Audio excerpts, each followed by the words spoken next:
PIL के नाम पर बहुत से ऐसी संस्थाएं हैं जो कि 500-600 रुपया की मांग कर रहा किया जा रहा है कि आप पैसा दीजिए, आपका भी पीआईएल में नाम होगा। पीआईएल में तो एक व्यक्ति का नाम जाता है, एक व्यक्ति चाहे वह कोई संस्था हो या कोई व्यक्ति हो, वह जा कर के और वो सुप्रीम कोर्ट में जा कर के फाइल कर सकता है या हाई कोर्ट में फाइल कर सकता है। जो पीड़ित लोग हैं, चाहे जिस भी तरीके के उनके साथ में ठगी किया गया है, वे लोग कहीं ना कहीं कमज़ोर पड़ जाते हैं, उनमें एकता नहीं बन पाती है, वे लोग एकजुट नहीं हो पाते हैं, जिस कारण से आज लोग उनको गुमराह करके उनसे पैसे के ठगी फिर से वही काम किया जा रहा है। इन तमाम बिंदुओं पर मेरा सोच है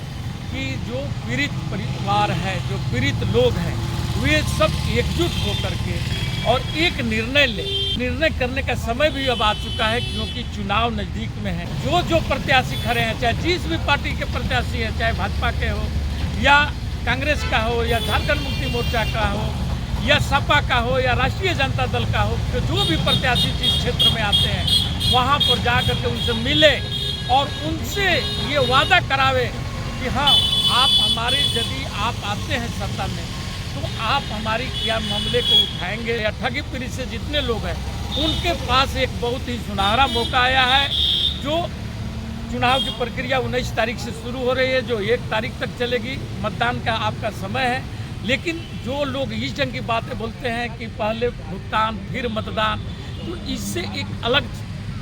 धारणा बन रही है। इससे ये लगता है कि आप चुनाव का बहिष्कार करें। हम कानून सम्मत तरीके से लड़ाई इस चीज़ को लड़नी चाहिए। हम सहारा सभी परिवारों को अपने प्रत्याशी उनसे पहले बात करिए जाकर के अपने अपने कंस्टिट्यूंसी में, और उनसे ये वादा कराइए। उनसे नहीं होता है तो एक बॉन्ड भरवाइए कि आप जीत कर जाएंगे तो क्या हमारे सहारा के या जितने भी लोगों के साथ में सरकार के द्वारा या किसी भी कंपनी के द्वारा यदि ठगी किया गया है तो उसके लिए आप क्या आपका एक्शन प्लान क्या होगा, आप उस पर क्या कार्रवाई कराएंगे। इस बातों को उठाकर तभी आप मतदान के लिए, और लेकिन मतदान जरूर करिए। आपका ये हक है, ये 5 साल के बाद आपको अधिकार मिलता है मतदान करने का, और यही एक ताकत आपके पास बचता है एकजुटता दिखाने का कि यदि जो सरकार हमारे साथ अन्याय किया है, गलत किया है, जो सत्ता में है वे लोग आपके साथ धोखाधड़ी किए हैं, दूसरी पार्टी को नहीं किया है, उनके साथ जुड़िए, उनको जा कर के बोलिए और उनके से मिल करके उनसे वादा कराइए कि भैया मैं आपको तभी वोट दूंगा जब आप हमारे हमको लिखित दीजिए या हमें आश्वासन दीजिए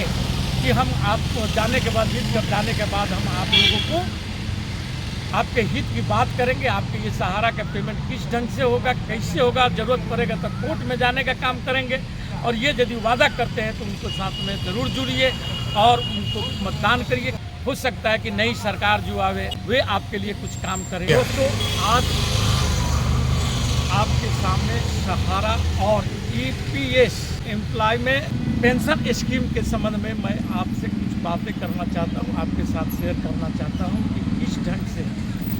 सहारा के साथ करोड़ लोगों के साथ में धोखाधड़ी किया गया। उसी ढंग से सरकार ने ईपीएस में जिस ढंग से लोगों के साथ छल का काम किया गया, उनकी पेंशन रोक करके, और यह काम जब भाजपा की सरकार जब आती है तभी लोगों के साथ में ये अन्यायपूर्ण कार्य होता है। जैसे कि बोला जाता है कि अटल जी ने जब सरकार बनाई तो वह जनता का पेंशन खा गए, और मोदी जी जब आए तो लोगों को इलेक्ट्रोल बॉन्ड के रूप में चंदा खा गए। ये लोगों में चर्चा है। और साथ साथ सहारा के लोगों के साथ भी ये इन्होंने जो इस ढंग से छल करने का काम किया है, और जा करके ज़बरदस्ती कोर्ट में घुस करके, और अमित शाह जी जो सीआरसी के मार्फत से 5000 करोड़ रुपया लिया है उसको भी सही ढंग से बांटा नहीं गया। और खुद उनका ही एक बयान है जिसमें उन्होंने बतलाया था कि 1,21,00,000 लोगों ने सीआरसी पोर्टल पर आवेदन दिए हैं, लेकिन उसमें से मात्र 2 से 2.5 लाख लोगों को ही वह पेमेंट किया गया और 10-10 हज़ार रुपया। लेकिन उन लोगों में भी ऐसा हमको अभी तक कोई भी व्यक्ति नहीं मिला जिन्होंने बतलाया हो कि हमको 10,000 रुपया मिल गया है। और 10,000 रुपया मिल गया तो उसका बाकी का पैसा कब मिलेगा, ये तमाम चीज़ों पर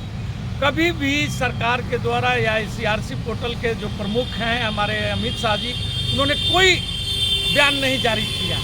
और उसका समय भी अब ख़त्म हो गया, क्योंकि सुप्रीम कोर्ट ने 9 महीना का टाइम दिया था, वह दिसंबर में ख़त्म हो चुका है। और उसके बाद में वह कहाँ तक गया, क्या हुआ, इस पर कोई चर्चा नहीं किया जा रहा है। इसी संबंध में हम बात करने के लिए आप लोग के समक्ष में उपस्थित हुए। और मेन चीज़ ये है कि अभी एक चिट्ठी इशू हुआ है सहारा मैनेजमेंट के द्वारा कि फिर से सहारा के सारे ब्रांचेज को खोला जाएगा, और उसके लिए ये लोग जो कुछ मैनेजमेंट के कुछ संख्या ये लोग बढ़ा रहे हैं। तो ठीक है, ये अच्छी बात है, ये बढ़ावे करे या जो भी करे, क्योंकि हमारे आज भी जो अभिकर्ता जो हैं, जो एजेंट थे सहारा के, उन लोग आज भी लोगों को ये समझा रहे हैं कि सहारा यदि आ जाता है, फिर से चालू हो जाता है, तो हम लोगों का पेमेंट सही तरीके से मिल जाएगा, होना भी चाहिए खुले। लेकिन सबसे बड़ी बात यह है कि जिस कंपनी को 2015 में लाइसेंस रद्द कर दिया गया, वह आखिर के 2022 तक किस आधार पर पैसा लेते रहा है, जो कि अब बहुत से चैनलों में इसकी जिक्र होते रहा है। 2022 के बाद में जाकर के रुका, और अब ये समस्या आ रहा है कि लोगों का जो कोर्ट में जा रहे हैं, लोअर कोर्ट में जा रहे हैं या कंज्यूमर कोर्ट में जा रहे हैं, वहाँ पर सहारा के वकील आकर के खड़े होकर के ये बात बोल देते हैं कि भैया ये केस ऑलरेडी सुप्रीम कोर्ट में चल रहा है, इसलिए यहाँ सुनवाई नहीं होना चाहिए। तो जनता आखिर कहाँ जाएगी? जो गरीब गुरबा आदमी हैं, जिनके डेली कमाएंगे और डेली तभी वो खाना खा पाएंगे, वे लोग कोर्ट कचहरी का यदि चक्कर लगाते हैं, इस पर आखिर कि क्यों नहीं हम और आप आगे बढ़ रहे हैं। ये काम एनजीओ को भी होता है, प्रेस को भी होता है, या जो समाज के प्रबुद्ध लोग हैं उनका भी कार्य होता है। सरकार के द्वारा भी बहुत सी संस्थाएं बनाई गई है, जैसे कि गरीब लोगों के लिए केसों से लड़ने के लिए, जिनके पास पैसा नहीं है, अगर वो एप्लीकेशन देता है, ये आपका राष्ट्रीय विधिक सेवा प्राधिकरण जो है वह है, वो आगे आना चाहिए था। जिला में भी, हर जिला में भी, जैसे धनबाद में भी ये संस्था है, झारखंड लेवल पर भी हाई कोर्ट में भी संस्था है, जल नाम से उसका वो संस्था चलता है, जैसे राष्ट्रीय लेवल पे नालसा के नाम से चलता है। तो ये तमाम संस्था, इसके बारे में हम आगे के वीडियो में भी बोल चुके हैं, लेकिन इस पर काम नहीं हो करके लोगों को अब PIL के नाम पर बहुत से ऐसी संस्थाएं हैं जो कि 500-600 रुपया की मांग कर रहा है। ये इसका आखिर के क्या निदान है? क्या समाज के ऐसे लोग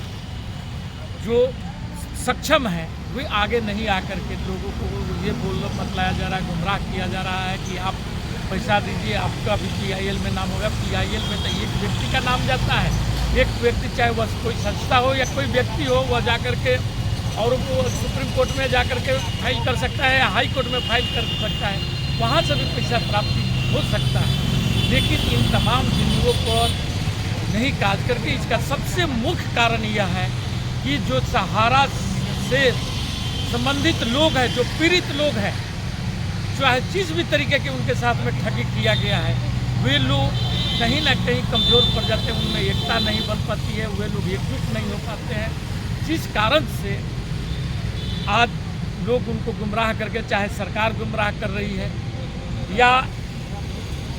कोई NGO गुमराह कर रहा है या और भी लोग जो गुमराह कर करके उनसे पैसे के ठगी, फिर से वही काम किया जा रहा है। इन तमाम बिंदुओं पर मेरा सोच है कि जो पीड़ित परिवार है, जो पीड़ित लोग हैं, वे सब एकजुट होकर के और एक निर्णय लें, और वह निर्णय करने का समय भी अब आ चुका है, क्योंकि चुनाव नज़दीक में है। वह हर अपने कंस्टिट्यूएंसी में, हर कंस्टिट्यूएंसी जो लोकसभा का कंस्टिट्यूएंसी है, उसमें हर लोग पीड़ित हैं। वे लोग जो प्रत्याशी खड़े हैं, चाहे जिस भी पार्टी के प्रत्याशी हैं, चाहे भाजपा के हो या कांग्रेस का हो या झारखंड मुक्ति मोर्चा का हो या सपा का हो या राष्ट्रीय जनता दल का हो, तो जो भी प्रत्याशी जिस क्षेत्र में आते हैं, वहाँ पर जा कर के उनसे मिले और उनसे ये वादा करावे कि हाँ, आप हमारे, यदि आप आते हैं सत्ता में, तो आप हमारी क्या मामले को उठाएंगे लोकसभा में, विधानसभा में, या सिर्फ वोट मारने का ही अधिकारी हो, सिर्फ वोट मार करके आप लोगों को जितवा करके भेज दिया जाए और आप लोग फिर वहाँ जा कर के सरकार के पिछलग्गू बन जाए, सरकार के गुणगान में लग जाए। ऐसे इसलिए अब सहारा परिवार का, सहारा से संबंधित जितने भी लोग हैं या ठगी पीड़ित से जितने लोग हैं, उनके पास एक बहुत ही सुनहरा मौका आया है। जो चुनाव की प्रक्रिया 19 तारीख से शुरू हो रही है, जो 1 तारीख तक चलेगी, मतदान का आपका समय है। लेकिन जो लोग इस ढंग की बातें बोलते हैं कि पहले भुगतान फिर मतदान, तो इससे एक अलग धारणा बन रही है। इससे ये लगता है कि आप चुनाव का बहिष्कार करें। हमारा देश में चुनाव के बहिष्कार करने की कोई प्रति नहीं है। हम कानून सम्मत तरीके से लड़ाई इस चीज़ को लड़नी चाहिए हम सहारा सभी परिवारों को। और अपने प्रत्याशी, जो प्रत्याशी है, उनसे पहले बात करिए जाकर के अपने अपने कंस्टिट्यूंसी में, और उनसे ये वादा कराइए। उनसे नहीं होता है तो एक बॉन्ड भरवाइए कि आप जीत कर जाएंगे तो क्या हमारे सहारा के या जितने भी लोगों के साथ में सरकार के द्वारा या किसी भी कंपनी के द्वारा यदि ठगी किया गया है तो उसके लिए आप क्या एक्शन, आपका एक्शन प्लान क्या होगा, आप उस पर क्या कार्रवाई कराएंगे, इस बात को उठाकर तभी आप मतदान के लिए। और लेकिन मतदान जरूर करिए, आपका ये हक है। ये 5 साल के बाद आपको अधिकार मिलता है मतदान करने का, और यही एक ताकत आपके पास बचता है एकजुटता दिखाने का कि यदि जो सरकार हमारे साथ अन्याय किया है, गलत किया है, तो ऐसा तो है नहीं कि सभी पार्टियां गलत की है। जो सत्ता में है वे लोग आपके साथ धोखाधड़ी किए हैं, दूसरी पार्टी तो नहीं किया है। उनके साथ जुड़िए, उनको जाकर के बोलिए और उनके से मिल करके उनसे वादा कराइए कि भैया मैं आपको तभी वोट दूंगा जब आप हमको लिखित दीजिए या हमें आश्वासन दीजिए कि हम आपको जाने के बाद, जीत कर जाने के बाद हम आप लोगों को आपके हित की बात करेंगे। आपके ये सहारा का पेमेंट किस ढंग से होगा, कैसे होगा, ज़रूरत पड़ेगा तो कोर्ट में जाने का काम करेंगे। और ये यदि वादा करते हैं तो उनको साथ में ज़रूर जुड़िए और उनको मतदान करिए। क्योंकि सरकार से यदि हमें इस सरकार से नहीं हमें राहत मिली, हो सकता है कि नई सरकार जो आवे, जो 4 के बाद में जो सरकार बने, वे आपके लिए कुछ काम करे।